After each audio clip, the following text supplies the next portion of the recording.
Hai semuanya, selamat menonton Pulung Idang Channel. Tidak ada kebaikan yang kembali dengan tangan hampa. Jangan lupa subscribe, like, and share ya, karena konten ini sangat bermanfaat. Kali ini teman-teman, kita akan mempelajari tentang integrasi nasional. Mungkin sebagian dari kalian sudah pernah membaca atau mendengar mengenai integrasi nasional. Tapi mungkin saja sebagian yang lain masih asing dengan kata-kata integrasi nasional. Benar nggak tebakanku nih? Nah, kalau kalian punya banyak pertanyaan, jangan khawatir, jangan risau, karena kita akan membahas satu persatu pertanyaan yang ada di kepala kalian. Kenapa sih kita harus belajar integrasi nasional? Manfaatnya apa? Tujuannya apa? Jadi, simak baik-baik ya, teman-teman. Nah, perhatikan gambar di bawah ini. Lihat gambar atas sendiri. Ada 6 orang di situ yang memakai atribut keagamaan yang berbeda-beda, ya kan? Nah, kalian tahu nggak sih artinya apa? Itu sebenarnya mencerminkan 6 agama yang diakui secara resmi oleh pemerintah Indonesia, bahkan dunia. Nah, agama apakah itu? Ada Islam, Buddha, Hindu, Kristen, Katolik, dan juga Konghucu. Tapi selain 6 agama ini di Indonesia itu super duper ajaib karena punya kepercayaan juga yang sangat banyak. Nah, kepercayaan ini tergantung dia ada di suku apa. Jadi bayangin nih, di Indonesia kan punya banyak pulau ya, ada 5 pulau besar dan kecil-kecil. Di setiap pulau ada suku bangsa, dan suku itu mempunyai kepercayaan serta agama yang berbeda-beda. Nah, pasti dari kalian ada pertanyaan, apa sih bedanya agama dan kepercayaan? Jadi gini teman-teman, setahu saya kalau agama itu dia mempunyai kitab suci dan juga ada nabi dan rasul. Sedangkan kalau kepercayaan itu belum tentu ada kitab suci dan juga nabi dan rasul gitu. Dan kepercayaan ini biasanya sedikit ya pengikutnya. Kalau agama pengikutnya itu udah banyak dan ada di seluruh dunia. Sebelah gambar yang 6 orang ini ada bahasa nih. Ada thank you, terima kasih, matur nuwun, dan lain-lain. Nah, rakyat atau warga negara yang tinggal di setiap pulau mempunyai bahasa yang berbeda-beda sesuai dengan suku bangsanya masing-masing. Kalian bisa nggak sih bayangin sebanyak apa bahasa yang dimiliki di Indonesia? Kalau kita nggak belajar integrasi nasional, kayaknya kita nggak akan paham kenapa sih kok kita pakai bahasa Indonesia, kenapa sih kok kita pakai bendera merah putih, kenapa sih kok kita jadi negara kesatuan Republik Indonesia. Nah, itu pentingnya teman-teman. Kenapa sih aku bahas tentang keberagaman agar kalian itu bisa satu konsep dengan aku. Jadi gini, integrasi nasional itu sebenarnya adalah proses penyatuan keberagaman yang ada di Indonesia agar selaras dan juga bisa serasi secara nasional tanpa merubah ciri khas atau karakter dari keberagaman itu sendiri.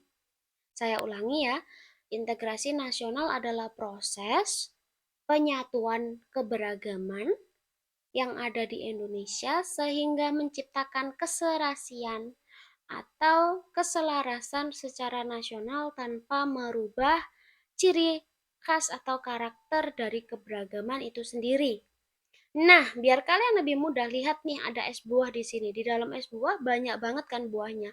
Ada semangka, ada pisang, ada nanas, dan lain-lain. Apakah buah-buah ini berubah rasa? Apakah semangka berubah menjadi stroberi rasanya? Nah, tidak mungkin kan? Dan es buah ini di satu wadah.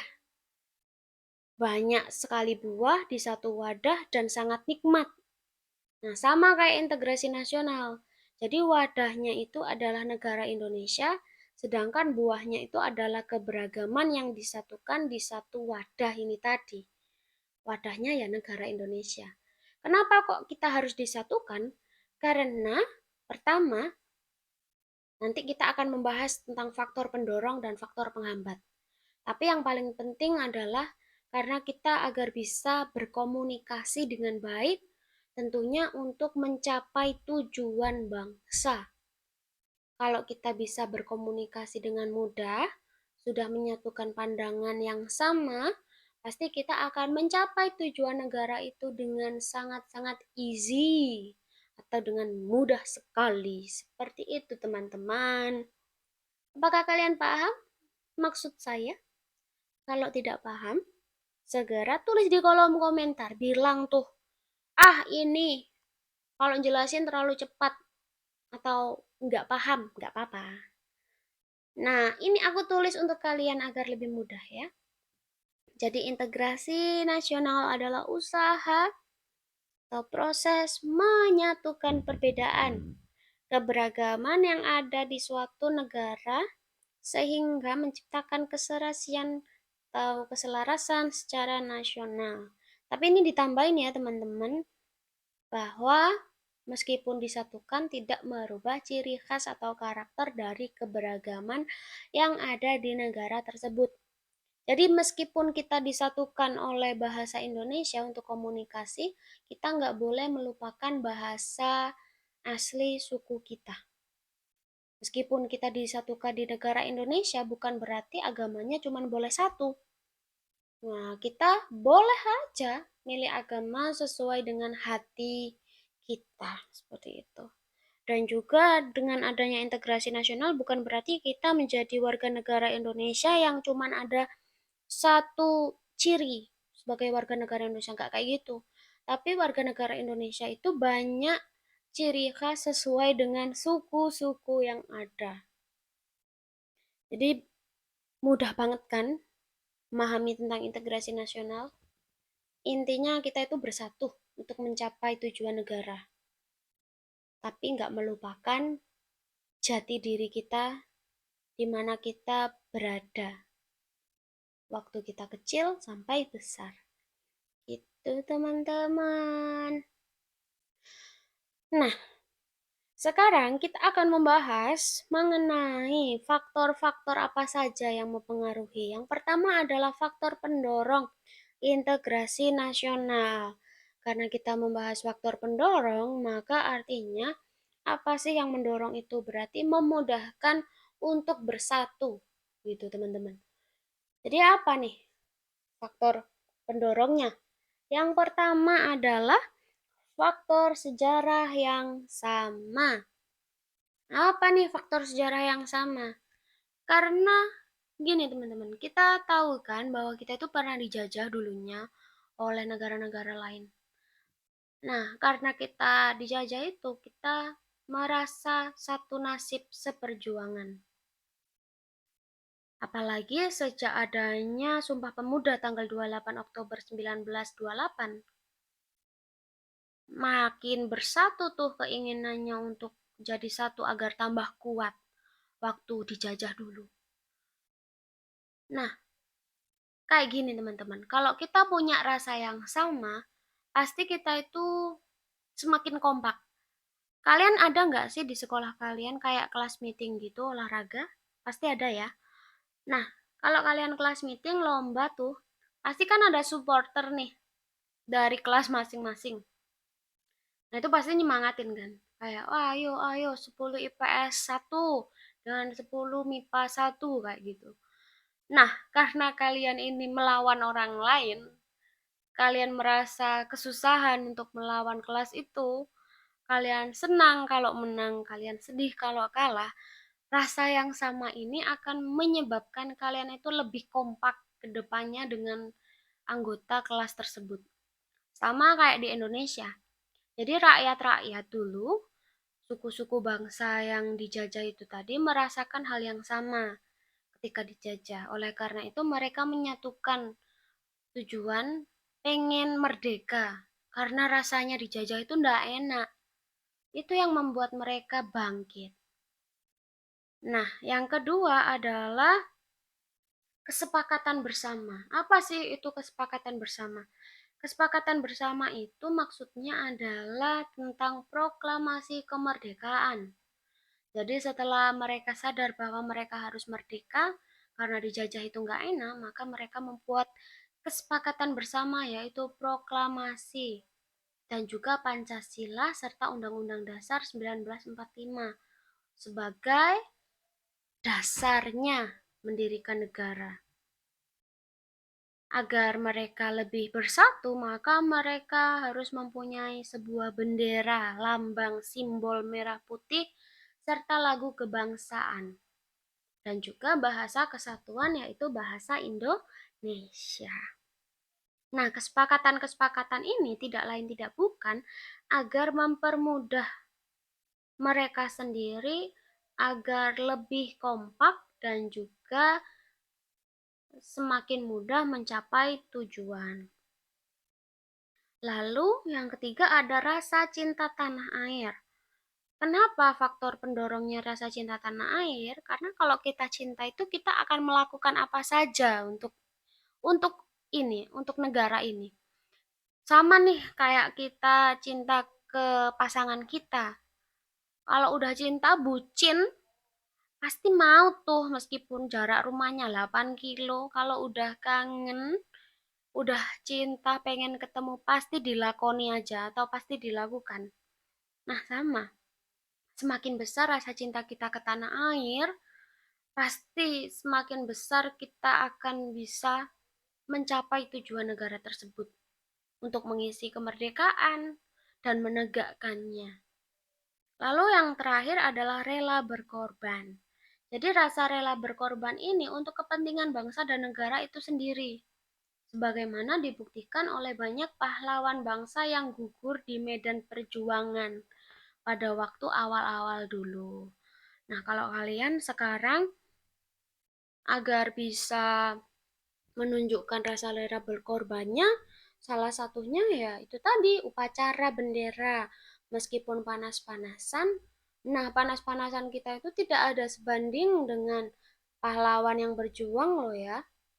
Kayak misalkan kalian mendengarkan pidato dari kepala sekolah lama terus kalian ngeluh, nah itu kalian tidak ada apa-apanya.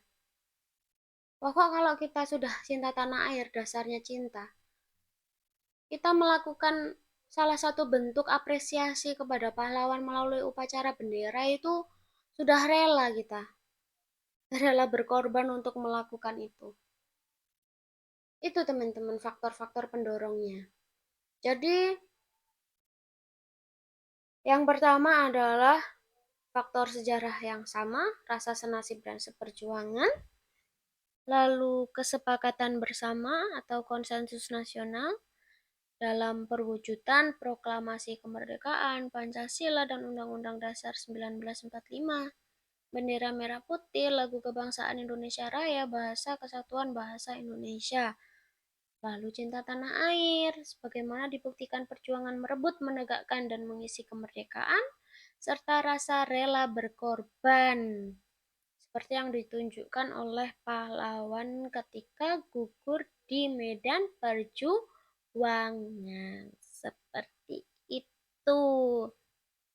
Tapi selain faktor-faktor pendorong ini yang saya sebutkan 4 ini, teman-teman, sebenarnya banyak banget. Salah satunya adalah rasa toleransi yang tinggi antar sesama. Saling menghargai juga. Itu jadi dari dalam ya, intern.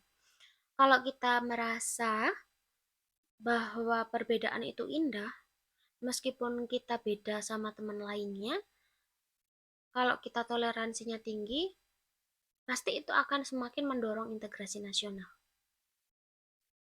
Jadi, kayak misalkan nih, di kelas ada anak yang beragama non-muslim.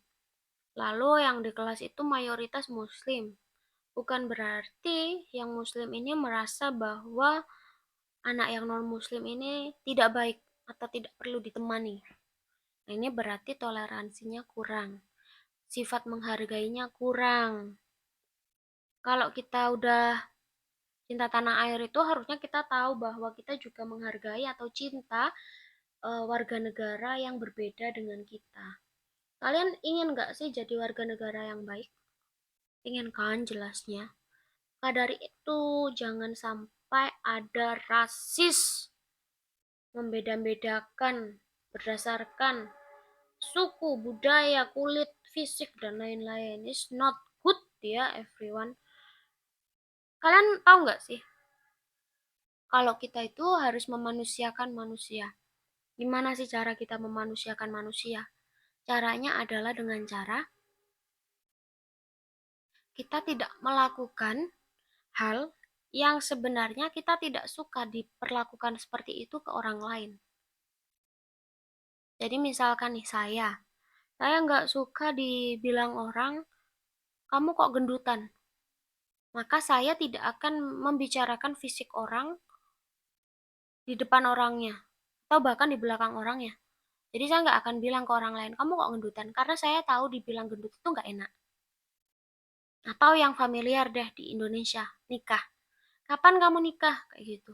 Itu kan menyangkut privasi ya teman-teman. Kalau kita ditanya itu nggak enak lah. Makanya saya tidak akan bertanya tentang itu karena saya tahu akan menyakiti hati orang lain. Jadi memanusiakan manusia seperti itu tadi.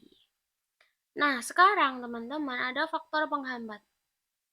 Faktor penghambat integrasi nasional itu berarti yang membuat prosesnya gagal atau lebih lama dari perkiraan kita. Faktor penghambat ini mau tidak mau pasti akan ada. Karena kita nggak bisa mencegah itu ya. Meskipun kita sudah mencegah dengan sekuat hati, tetapi ternyata dari dalam atau dari luar ada aja proses untuk menggagalkan aksi kita.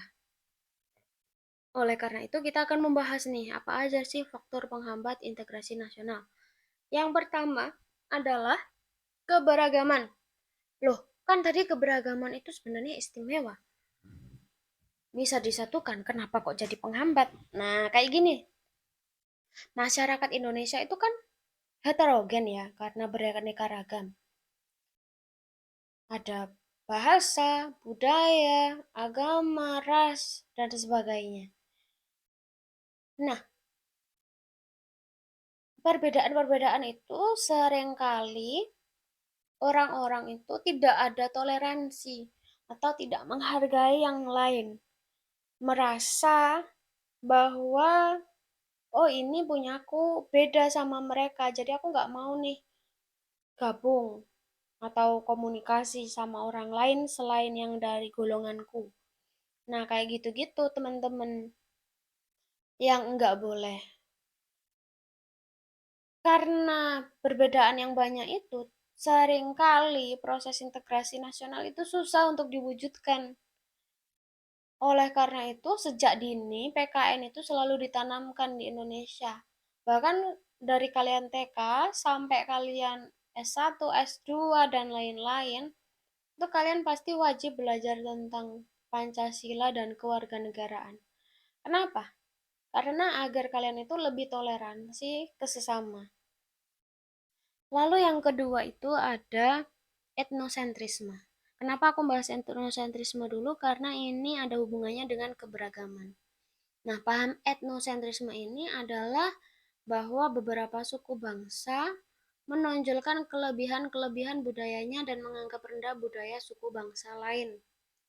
Kenapa kayak gitu? Yaitu tadi seperti yang saya sebutkan sebelumnya bahwa mereka itu tidak ada toleransi yang tinggi. Merasa bahwa yang lain itu jelek, sombong akhirnya. Lalu yang ketiga adalah ketidakmerataan pembangunan. Kenapa ketidakmerataan pembangunan ini bisa menghambat integrasi nasional? Karena seperti ini teman-teman. Bayangin nih, daerah A dan daerah B itu beda.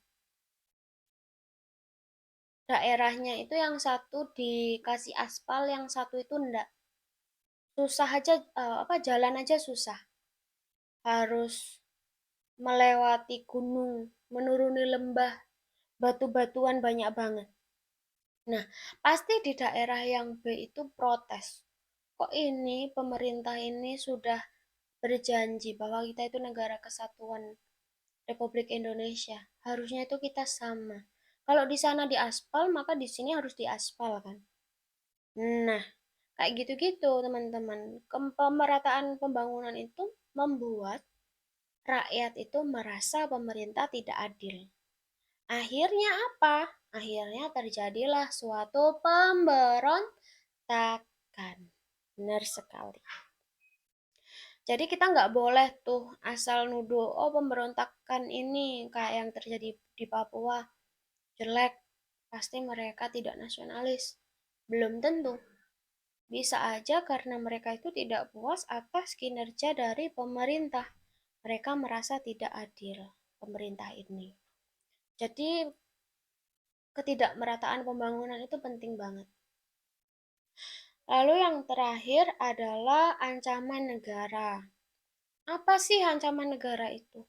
Ancaman, kalau kita membicarakan ancaman, pasti kita itu merasa bahaya. Jadi ancaman itu adalah segala sesuatu yang membahayakan kita, entah dari dalam atau dari luar. Kalau kita bahas ancaman negara di sini, berarti segala sesuatu yang membahayakan negara tersebut, entah dari dalam, yaitu rakyatnya sendiri, seperti pemberontakan, kudeta, seperti itu, atau dari luar, seperti perang, penjajahan, dan lain-lain. Nah, proses penyatuan ini akan terganggu karena adanya ancaman negara yang dari dalam atau dari luar ini. Oleh karena itu, teman-teman, kita harus mempunyai strategi untuk mengatasi ancaman negara. Demi proses integrasi nasional ini bisa terwujud dengan baik dan benar. Supaya apa ya? Supaya cepat kita mencapai tujuan negara Indonesia. Begitu, teman-teman. Oke. Nah, faktor-faktor penghambat integrasi nasional ini, selain yang saya sebutkan 4 ini, juga ada lagi wilayah negara yang begitu luas. Seperti yang kita tahu bahwa Indonesia itu kan pulau-pulaunya terpisah laut ya. Nah, itu juga sebenarnya kendala. Karena kita susah tuh untuk bergabung atau untuk berkoordinasi. Karena banyak sekali ribuan pulau yang dikelilingi oleh lautan luas. Sehingga untuk menyatukan pendapat itu kadang bisa miskomunikasi. Ya bahkan kita satu tempat kerja aja atau satu kelas, kita pasti mengalami miskomunikasi. Pernah lah mengalami itu dengan teman kita. Apalagi kalau beda pulau. Tapi hebatnya Indonesia itu ya, meskipun banyak pulau, meskipun banyak suku, ya tetap harmonis itu. Tetap aja bisa satu haluan. Nah, sekarang adalah contoh masalah integrasi bangsa. Jadi, dulu pada tahun 2019, pada tanggal 16 Agustus, teman-teman, terjadi bentrok antara mahasiswa Papua dengan ormas atau aparat keamanan di Surabaya. Kenapa sih kok bisa terjadi bentrok ini? Awal mulanya itu ini sampai berkelahi, teman-teman. Kalau kalian pernah baca ya beritanya, kenapa kok berkelahi? Karena ternyata setelah diselidiki, mahasiswa Papua itu kalau di daerah-daerah kota seperti Surabaya, Jakarta, dan lain-lain itu sering didiskriminasi, dirasisi, lebih mudahnya dibully. Jadi kayak misalkan, oh anak Papua ini bodoh kayak gitu, atau oh anak Papua ini kulitnya beda, fisiknya beda. Sana, kembali aja ke Papua. Nah, kayak gitu teman-teman. Sering banget. Bahkan nih, ya diolok-olok itu udah kebiasaan gitu loh. Nah, kan kita tahu ya bahwa sabar itu ada batasnya, ada titik jenuhnya gitu. Akhirnya mahasiswa Papua yang dirasisi atau dibully ini tadi tidak terima. Nah, terjadilah suatu bentrok. Ini adalah contoh integrasi bangsa yang terhambat. Karena apa? Karena ada etnosentrisme, merasa bahwa sukunya paling baik dan suku yang lain itu lebih rendah. Juga ada penghambat lainnya yaitu gara-gara keberagaman yang berbeda. toleransinya kurang, tidak menghargai atas sesama manusia. Jadi teman-teman, saya harap jangan seperti itu. Meskipun ada teman kalian yang berbeda, sudahlah, semua itu punya nilainya masing-masing ya. Meskipun kamu fisiknya cantik, ganteng, wah kulitnya, wah putih lah pokoknya. Lalu kalian itu dari suku yang misalkan terpandang gitu ya.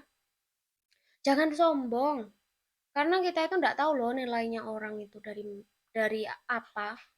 Nilainya orang itu dari akhlaknya, dari kebaikan, dari kepribadiannya, bukan dari yang terlihat, tapi dari yang tersirat. Jadi kita itu jangan sampai lah ya. Nah, ini adalah contoh masalah integrasi nasional yang terjadi. Sebenarnya banyak lagi yang lain. Seperti yang terjadi belakangan ini, yang di Papua, sampai berapa orang itu meninggal ya. Bentrokan itu juga salah satu penghambat dari integrasi nasional.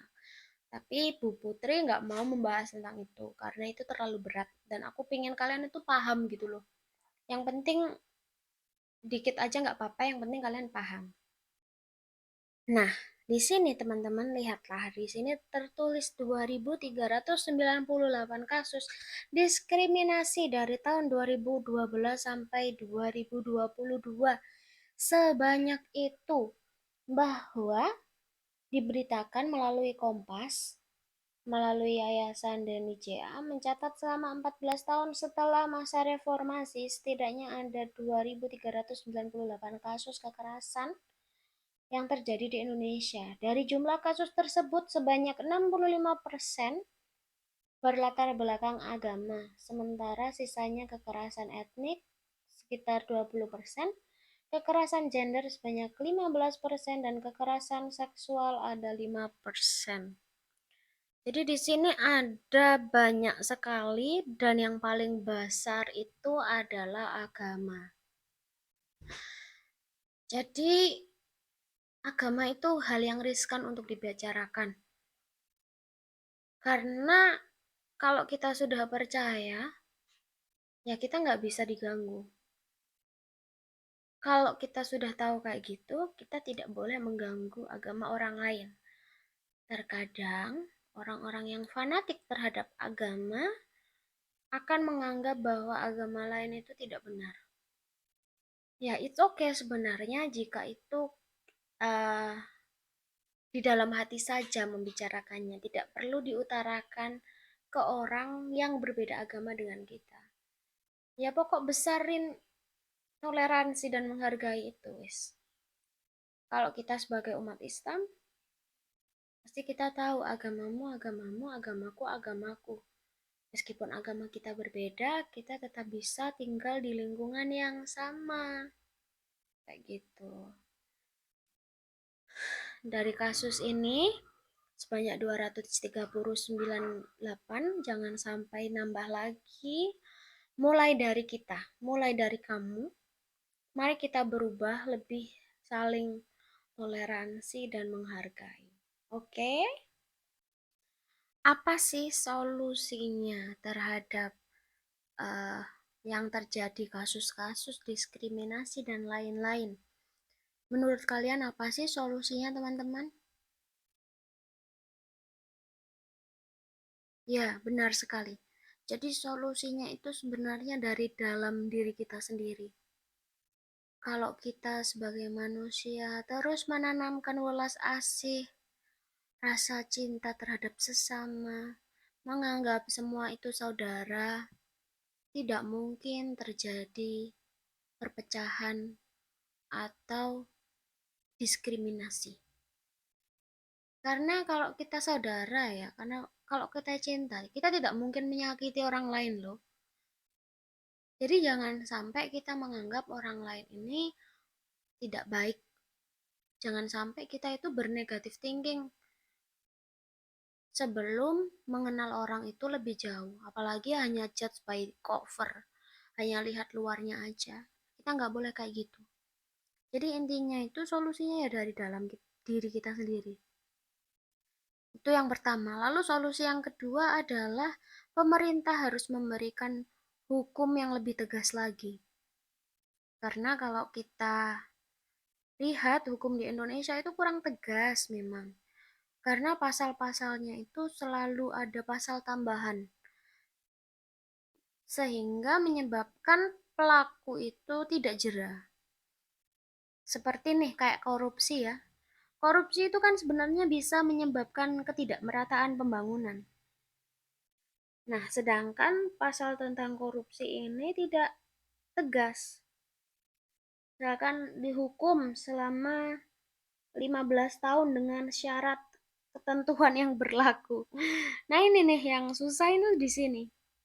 Oleh karena itu, alangkah baiknya bahwa pemerintah segera melakukan introspeksi, lalu dirubah itu pasal-pasalnya lebih tegas lagi, sehingga hakim bisa memutuskan dengan lebih bijaksana.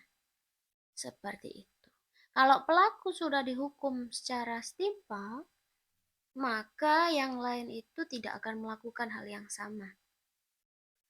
Dan pastinya kita tahu ya teman-teman bahwa salah satu yang menyebabkan terhambatnya integrasi nasional itu ya ketidakmerataan pembangunan karena merasa tidak adil ini tadi. Jadi yang paling tepat adalah itu, memperbaiki undang-undang atau hukum yang berlaku. Nah, penutupnya adalah teman-teman, meskipun Indonesia ini bangsa yang sangat besar, baik kebudayaan dan wilayahnya, kita harus bijak untuk memanfaatkan SDA dan SDM yang ada. Karena itu bisa untuk kesejahteraan rakyat, tapi kalau tidak bisa, bahkan bisa menimbulkan masalah baru juga. Sekian dari saya, semoga bermanfaat. See you.